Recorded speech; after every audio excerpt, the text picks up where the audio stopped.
పొద్దున్నే లేచి సన్‌రైజ్ చూస్తూ, కాఫీ ఎంజాయ్ చేస్తూ wow! What a beautiful day. ఆహా! ఆ ఊహే ఎంత బావుంది. కానీ మన రేంజ్ అది కాదు.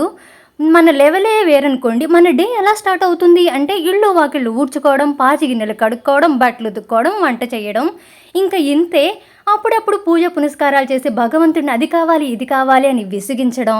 ఇంకాస్త ఎక్కువ టైం ఉందనుకోండి, ఎదురింటామా, పొరుగింటామా ఏం చేస్తున్నారు? వాళ్ళింట్లో, వీళ్ళింట్లో ముచ్చట్లేమున్నాయి? మన విలేజ్‌లో ఏమన్నా ట్రెండీగా టాక్స్ ఏమన్నా నడుస్తున్నాయా అని ఎంక్వైరీ చేయడం. అదీ కాకుండా ఇంకాస్త టైం ఉందనుకోండి, జీవితంలో కోల్పోయిన వాటిని తలుచుకొని బాధపడడం.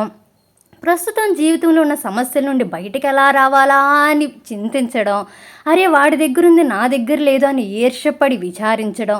ఇవి తప్ప మనం చేసే పెద్ద పాటు పనులంటూ ఇంక ఏమీ లేవు.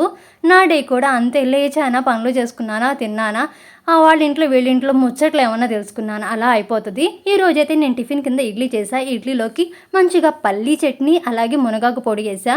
ఈ మధ్య హెయిర్ బాగా పెంచాలని కంకణం కట్టుకున్నా. దానికోసం ఏవో చిన్న చిన్న ప్రయత్నాలు చేస్తున్నా.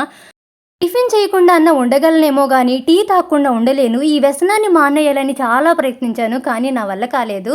తిన్నాను, తాగాను. తర్వాత ఏముంటది చెప్పండి? ఇంక ఉన్నవి తోముకోవడం, మళ్ళీ వండుకోవడం, మళ్ళీ తోముకోవడం. ఇంక ఇంతే. ఇదే మన లైఫ్. దాన్ని ఎవ్వరూ మార్చలేరు.